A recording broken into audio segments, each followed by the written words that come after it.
Bonjour tout le monde, j'espère que vous allez bien. Alors, je vous fais profiter un peu du soleil puisqu'aujourd'hui il y en a et que c'est pas dit qu'il restera. Donc si vous l'avez pas chez vous, le voici. Je suis un peu en contre-jour, je suis pas sûre de tout voir. La petite vidéo, j'espère que vous allez bien. Ça fait un moment que j'ai pas fait de vidéo sur YouTube. Je voulais vous parler aujourd'hui de l'effondrement salutaire. Alors bien sûr, vous me connaissez, c'est pas l'effondrement du monde, de la politique, de la société actuelle dont je veux parler, mais c'est plutôt du cas en fait personnel, comment dans nos vies tout peut s'effondrer. J'ai pas vraiment l'habitude de faire des partages aussi perso que celui que je m'apprête à faire, et puis surtout j'ai pas l'habitude de les faire dans le cœur du moment, on va dire, dans le cœur de l'action ou de la tourmente. J'ai plutôt l'habitude de laisser passer du temps et voir justement quels enseignements je peux tirer de tout ça avant de vous le partager, en règle générale. Bon, une fois n'est pas coutume, donc je voulais vous parler de ça. En fait, il y a des moments comme ça dans nos vies où tout s'écroule. Et même si sur le coup, ça peut paraître hyper déstabilisant, hyper désagréable et puis très flippant, j'espère que vous m'entendrez bien parce qu'il y a beaucoup de vent aujourd'hui. Le temps s'est levé. Et je découvre le chemin avec vous. Enfin, j'en ai fait une partie déjà, mais je découvre celui-ci. Bref, si je reviens à mes moutons. Ça fait un moment effectivement que je n'ai pas posté depuis mon retour de Montpellier. Et en fait, donc 6 janvier, c'est plutôt bien passé, on va dire, pour moi. L'effondrement, il a commencé en février. Donc pour faire court, parce que je ne vais pas tout vous raconter, peut-être pas, je vais essayer d'être concise et claire. Donc j'ai commencé par perdre le job qui me faisait kiffer. Mais vraiment, je n'étais jamais, alors en dehors de mon activité indépendante, je m'étais jamais autant marrée, j'avais jamais pris autant de plaisir à travailler pour quelqu'un d'autre que pour moi. On va dire ça comme ça. Et puis l'activité est en pause, pour ne pas dire arrêtée. Je ne sais pas ce qui est possible dans cette activité-là. Mais en tout cas, pour moi, tout s'est arrêté. Et tout s'est arrêté à quelques jours du lancement d'une nouvelle opération commerciale. Donc voilà, j'ai été quand même assez triste parce que c'était une belle histoire, un peu étonnée, un peu chamboulée, on va dire. Bon, après ça, voilà, c'est des choses qui arrivent. Hein. Ça vous est peut-être déjà arrivé aussi de perdre votre travail, d'être licencié. Et puis en fait, c'est dans ce moment-là où, même si là, j'ai pas encore trouvé le bénéfice caché de l'aventure, de perdre justement ce job-là qui me faisait kiffer. Parfois, quand on perd son travail, c'est pour une bonne chose. On peut le perdre juste avant un burn-out.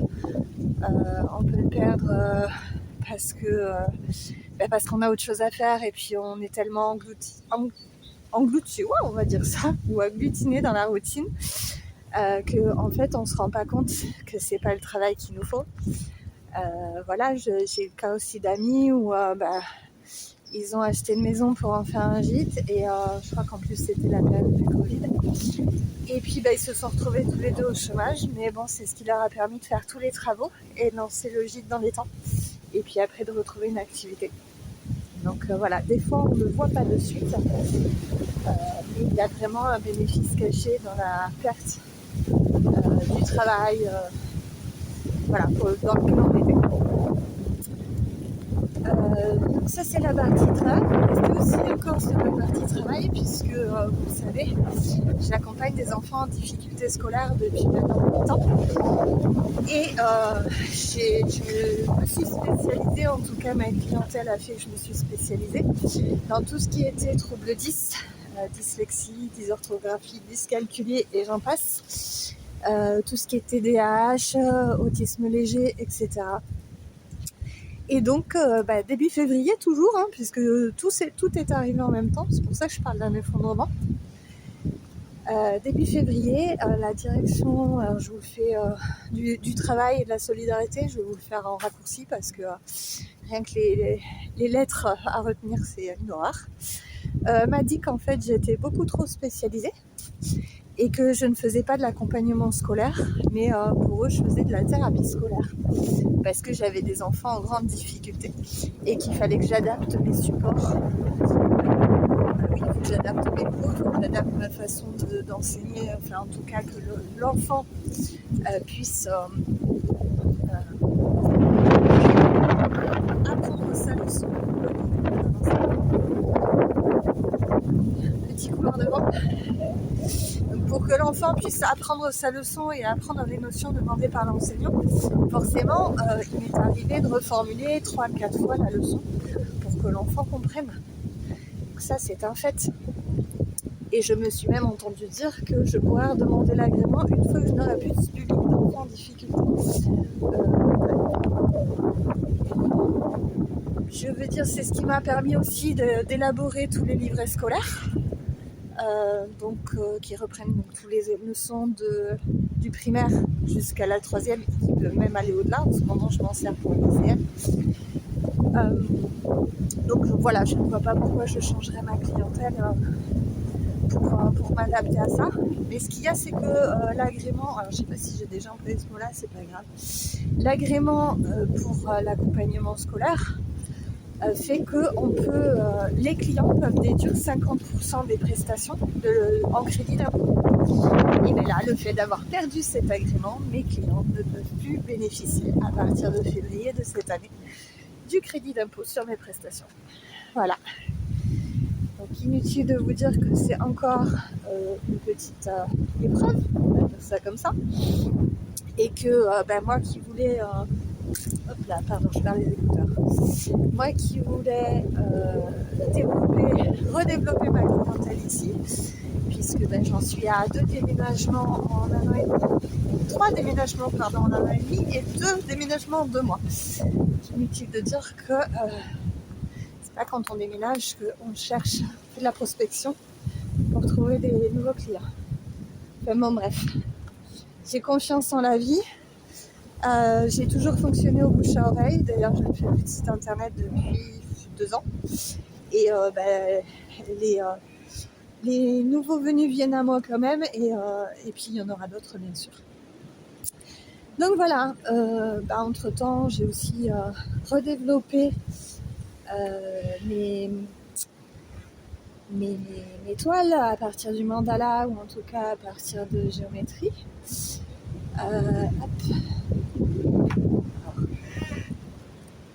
Voilà, j'essaie de ne pas perdre le chemin. Je ne vais pas souvenir d'être passée par là la première fois, c'est pas grave. Voilà, c'est l'aventure. Donc voilà, oui, j'ai redéveloppé mes toiles et ça, je les mets plus sur Instagram. La raison pour laquelle je mets plus de choses sur Instagram, c'est parce que mon PC m'a lâché. Vous allez vous dire, là, la MAF, celle-là, c'est la totale. Non, je vais bien, je n'ai pas la MAF. Mais bon, quand tout doit s'effondrer parce qu'on s'obstine à suivre une voie et qu'on s'écarte un peu de ce qu'on doit faire, tant soit peu, et bien forcément, tout s'écroule. C'est pour ça que je parle d'effondrement salutaire aussi. Je vais redévelopper après. Donc oui, mon PC m'a lâché du jour au lendemain. Il montrait déjà des signes de faiblesse depuis quelques mois. Je pensais le changer, mais je n'en ai pas eu l'occasion. Et puis du jour au lendemain, il s'est arrêté, impossible de le redémarrer. Et après le coquin, il a redémarré bien sûr, sauf qu'il restait 2 secondes allumé, donc même pas possible de faire des sauvegardes ou quoi que ce soit. Donc il a été démonté. Le disque dur a été extrait, les données ont été copiées sur une clé. Mais je continue parce que quelque part c'est drôle. Alors sur le moment, j'en ai chialé, je vais pas vous le cacher. Mais avec quelques jours, voire semaines, je sais pas si ça fait pas déjà une semaine, on en rigole. Comme quoi. Et donc les données ont été extraites, sauf qu'en recopiant la clé USB pour la rendre à son propriétaire, il y a des fichiers qui sont vides. Et entre-temps, là vous allez rigoler, le PC qui était dans mon sac, il y a une bouteille d'eau qui s'est renversée dans le sac. Donc le PC part dans le disque dur, décidément. Du coup, voilà, je me retrouve avec un disque dur qui est en train de sécher, dont je ne sais pas si je pourrais extraire les données. Voilà, donc potentiellement 8 ans, alors pas 8 ans parce que j'avais quand même fait des sauvegardes entre temps, c'est pas la première fois que mon ordinateur me lâche, n'est-ce pas?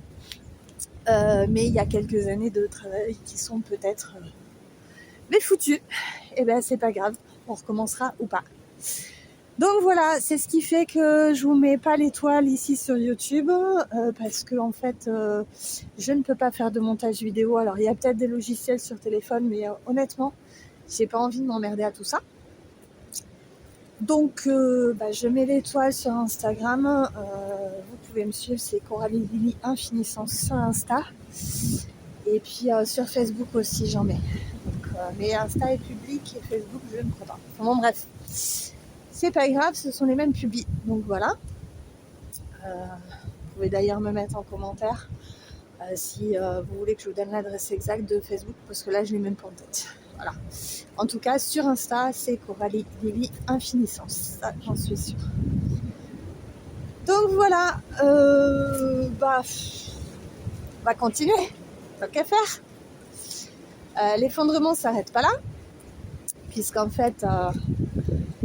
Ça fait quelques années maintenant que j'étais en survie grâce aux aides sociales. Si vous me suivez depuis quelques années, vous pouvez savoir que j'ai eu des difficultés avec un des enfants et je me suis complètement arrêtée de travailler pour l'aider. Et je suis tombée à ce moment-là dans les aides sociales. Et ce qui est drôle, on en parlait il y a pas tout à l'heure avec une amie, c'est que ma volonté c'était pour 2024 de sortir totalement des aides sociales. En tout cas de commencer à en sortir, donc j'ai commencé. Sauf que là, du jour au lendemain, parce que mes enfants travaillaient, etc. Enfin, je vais pas vous la faire longue, je vais vous la faire courte. On m'a annoncé que j'avais plus rien, voire pas grand-chose.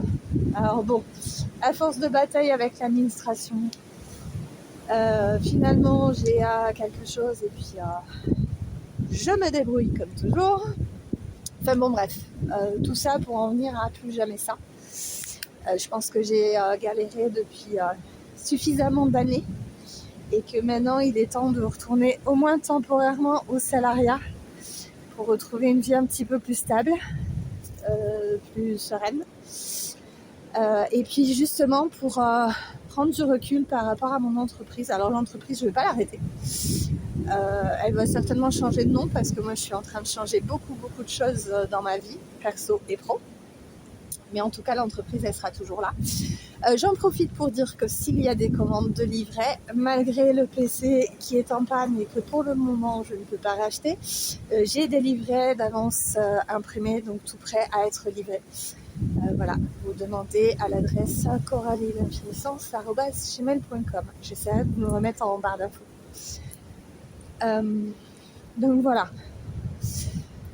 Donc voilà, plus jamais ça, c'est la promesse que je me fais et du coup je vous la fais en public, comme ça au moins c'est scellé. Le temps de retrouver un petit peu d'air, de me recentrer sur ce que je fais, sur toutes mes créations, qu'elles soient mentales, c'est-à-dire les cartes rustiques, illustrées sur ordinateur. Ça, on attendra de pouvoir acheter un ordinateur. Aucun ordinateur ne tombe du ciel, c'est jamais. Ça peut arriver aussi, puisque j'ai des amis dans l'informatique et parfois des entreprises avec leur PC, donc sait-on jamais. Mais bon, donc là, oui, laisser un temps justement le côté mental pour retrouver tout le côté artistique. L'étoile à base de mandala, à base de géométrie, ça c'est quand même quelque chose qui me tient à cœur. Et puis développer d'autres choses aussi. Donc voilà, tout ça pour vous dire que l'effondrement il est salutaire. Parce que même si là je suis dans le creux de la tempête, je suis en train d'en sortir, d'ailleurs je commence le boulot demain. À partir de demain je serai encore moins accessible que d'habitude, mais bon ça on s'en fout. Et donc voilà, disons que cet enchaînement de circonstances de la vie, on va les appeler ça comme ça, me pousse en tout cas de plus en plus à être qui je suis, à savoir qu'est-ce qui est important pour moi et qu'est-ce qui ne l'est pas. Alors je suis comme vous, hein, j'ai mes hauts, j'ai mes bas, j'ai des moments... alors en général, j'ai plutôt souvent le sourire. Et pour autant, il y a des moments où je pleure aussi parce que je suis comme tout le monde. Et puis parfois, c'est pas cool. Et ben, pour l'instant, j'en vois pas, on va dire, la pépite, parce qu'il y a toujours une pépite derrière un effondrement. Mais je suis certaine de le voir et je pense que l'entreprise pour laquelle je vais travailler, j'ai quelque chose à comprendre et quelque chose à y faire. Voilà. De toute façon, je pars du principe que quand une porte s'ouvre, c'est qu'elle est pour nous et que on a une leçon ou quelque chose, quelque chose à apprendre ou quelque chose à donner aussi. Peut-être que parce que je partage beaucoup, je suis assez bavarde, on va dire. Moi qui suis à la base hyper introvertie, ça me fait rire maintenant quand je vois la facilité avec laquelle je discute avec des inconnus. Mais voilà, donc je pense que j'ai quelque chose à y faire, que c'est pas un hasard si je vais par là. Je repense si je vois des années en arrière. D'ailleurs, quand j'étais à Montpellier, j'ai eu quelques femmes qui sont arrivées en disant moi je me suis séparée ou ma soeur s'est séparée, etc. Où je leur disais en fait, oui, sur le coup c'est difficile, de toute façon une rupture c'est jamais anodin. Et en même temps, des années après, on se dit c'est peut-être la meilleure chose qui me soit arrivée. Je vous dis pas de vous séparer si vous êtes en couple, voilà. Mais j'ai envie d'aller par là, si c'est possible. Ah, il n'y a plus de chemin. Bon, comme ça arrive à l'eau. Ça était où? Ouais, sur le coup, on se dit, voilà, une rupture, c'est jamais facile, ni pour celui qui part, qui est quitté, ni pour celui qui quitte. Et en même temps, avec le recul et les années après, on se rend compte, soit qu'on croyait aimer la personne, puis qu'en fait, on n'aimait pas, soit qu'on avait évolué dans des chemins différents, etc. Donc en fait, pour moi, je ne parle que de ma vérité, c'est jamais une catastrophe. C'est toujours pour du mieux en fait, pour nous faire avancer, pour nous faire évoluer, pour nous apprendre des choses. C'est pour ça que je parle d'effondrement salutaire. Et en ce moment justement sur Insta, je vois beaucoup de posts qui parlent de ça, en tout cas qui parlent d'épreuves qu'on peut transcender, de leçons qu'on peut apprendre, etc. Moi la première des fois, je veux faire des posts en disant tu peux déplacer les montagnes, tu es forte, etc. Et une amie m'a fait remarquer qu'en fait c'était de moi que je parlais, même si je parlais en tu. Parce qu'à travers la volonté de motiver quelqu'un, c'est aussi moi que je motive. Et c'est aussi à moi que je parle parce que voilà, j'en ai traversé des épreuves, j'en ai gravi des montagnes. J'adore parce que le vent se met à souffler plus fort. Et en fait, je suis toujours là. J'en ai tiré les leçons. J'en ai encore à tirer. Ça, c'est clair. Parce qu'on n'a jamais terminé. Hein. Mais voilà, aujourd'hui, je suis fière quand même du chemin que j'ai parcouru. Et j'espère que vous aussi, vous êtes fiers du chemin que vous avez parcouru jusque-là. Derrière, en fait, toute épreuve, derrière la maladie, par exemple. Je vous ai déjà parlé sur la chaîne de mon burn-out. Mon burn-out, c'est la meilleure chose qui me soit arrivée. Alors effectivement, quand j'étais alitée, que j'avais des douleurs à en crever et que j'avais que cette volonté-là, je ne vous aurais pas dit ça. Mais avec le recul, si je n'avais pas eu ce burn-out, en fait, je serais restée carrément. Parce que les troubles, alcool, etc., économie, et puis surtout être complètement déconnecté de soi et de ses sentiments, ça fait que on n'est plus humain, on n'est plus dans le présent, on n'est plus rien en fait. Donc oui, j'ai eu très mal. Oui, j'ai dû réapprendre à marcher, réapprendre énormément de choses, et en même temps, c'est la meilleure chose qui me soit arrivée dans ma vie. Parce que je n'aurais pas cherché qui j'étais, même si on sait, parce que les valeurs, etc., elles sont toujours les mêmes, donc on sait, il y a une part de nous qui sait. Mais j'aurais pas cherché tout ça. J'aurais pas cherché à me reconnecter à mes émotions, j'aurais pas cherché un sens, même si parfois je suis une obsessionnelle du sens, perfectionniste un jour, perfectionniste toujours, même si je faisais la remarque que je suis beaucoup moins rigide qu'avant. Mais voilà, aujourd'hui, ce que je fais, ce que je vis, agréable ou moins agréable, parce que je peux même pas dire désagréable, mais en fait, c'est une expérience. C'est l'expérience que j'ai choisi de faire, en tout cas que je suis en train de vivre en ce moment. Et j'avais envie de vous le partager. Alors non pas pour raconter ma life comme d'hab, ce que je vous dis, c'est que la volonté, c'est que si ce que je vis peut servir à une seule personne, eh ben j'aurais déjà gagné. Et puis si ça sert à personne, c'est pas grave, j'ai gagné quand même parce que je l'ai partagé. J'ai osé le partager en fait. Donc voilà, derrière les épreuves de la vie, il y a un bénéfice. Un bénéfice caché, mais il y a toujours un bénéfice. Comme quand on tombe malade, il y a un bénéfice caché. On avait besoin que quelqu'un s'occupe de nous. On avait besoin de prendre quelques jours de repos. Donc la maladie, elle a toujours un message où il y a un bénéfice caché de toute façon à nous transmettre. Alors gardez votre discernement, gardez en tête que je parle de moi, donc que ça concerne que moi, que c'est ma réalité. Mon prisme en tout cas, par lequel je regarde la réalité, que peut-être vous n'êtes pas d'accord avec moi, que peut-être ça ne vous parlera pas, peut-être vous direz elle est complètement barjo celle-là, derrière une maladie, mais non c'est horrible d'être malade, un licenciement c'est horrible, une séparation c'est horrible, on peut jamais sortir grandi, y a pas de... C'est peut-être votre façon de voir les choses. En tout cas c'est pas la mienne.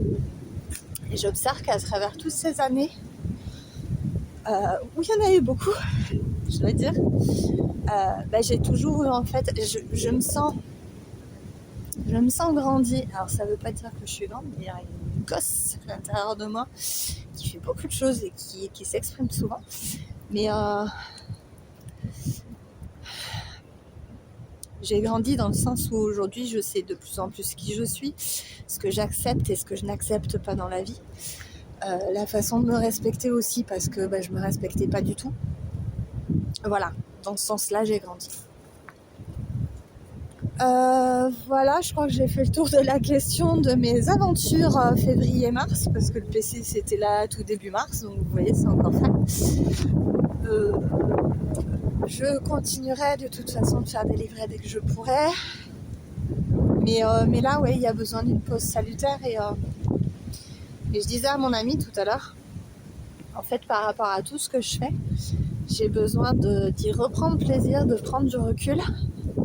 Et de ne pas faire uniquement ce que je fais, alors certes ça me plaît, hein, mais pour manger, mais que ce soit vraiment plus détendu, plus détaché, et que je retrouve l'essence de ce que je fais, de ce que je suis, et que je puisse le transmettre à travers ce que je fais, tout simplement. Voilà, bon la vidéo était un peu longue, j'espère que je vous aurais pas saoulé, en tout cas si c'est le cas, tant pis. En même temps, je vous rappelle que vous êtes libre de quitter YouTube, de changer de chaîne. Si ce que je vous blablate ne vous parle pas, vous êtes libre d'aller voir quelqu'un d'autre qui vous parlera de la même chose. Parce que vu les posts que je vois passer, je pense qu'on est plus d'un dans un creux de tourmente ou dans une sortie de tourmente. Voilà, je veux dire, il n'y a pas à tortiller. Quand on est amoureux, on parle d'amour. Quand on est triste, on parle de tristesse. Quand on est malade, on parle de maladie. Donc en fait, tout ce qui émane de nous, même si on reposte des choses qui ne sont pas créées par nous, ça parle encore de nous parce que c'est notre vision du monde et ça vient à nous parce qu'on voit les choses de cette façon. Voilà. Alors sur ce, je vous souhaite une belle après-midi. Je vous dis à bientôt. Et puis n'hésitez pas en commentaire à me faire un coucou, à me dire si ça vous parle ou pas. Si vous êtes vous aussi dans une période un peu tourmentée, où vous vous dites plus jamais ça, parce qu'au bout d'un moment ça suffit. Voilà, que je pose. Si vous avez envie de partager, n'hésitez pas. Voilà, allez, j'essaie de vous retrouver le soleil pour un clap de fin. Ouais, il joue à cache-cache. Laisse quand même partager le paysage. Hop. Alors d'ailleurs, dites-moi si dans ce sens-là, c'est bien pour... je crois que sur le PC, c'est mieux de filmer dans ce sens-là, comme ça vous pouvez le voir en plein écran. Sur le téléphone, je sais pas. Peut-être ce sera pas top. Retourner le téléphone, je sais pas. Mais dites-moi si le format c'est bien ou s'il faut que je tourne la vidéo dans l'autre sens. Parce que voilà, j'ai toujours mon téléphone. Ah, qui fait des siennes lui aussi, tiens. Parce que j'ai perdu le calendrier, il est quelque part dans le téléphone, mais j'arrive plus à y accéder. Enfin, je vous dis, en ce moment, ma vie, c'est un sketch. Mais bon, voilà, j'avance, j'ai ressorti l'agenda papier plus que d'habitude. Moi, j'en étais toujours un, mais voilà. Et puis, bah, ça fait travailler la mémoire aussi, donc c'est très bien. Mais bon, tout ça pour dire que j'ai toujours le téléphone qui fonctionne et qui va continuer de fonctionner. Donc, je peux vous faire des petits coucous vidéo de temps en temps, faire des publis sur Insta, etc., etc. Donc, ben, tout ça, ça m'empêchera pas d'ouvrir ma bouche, tout simplement. Allez, pour finir en rigolant quand même. Voilà, je vous fais écouter un peu le chant des oiseaux et je me tais. Ah, ciao!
Bonjour. C'est pas la bandarière. Ah oui. Ça va les contours là? Après. Vous essayez? Non. C'est bon.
Et même le téléphone, il bouge.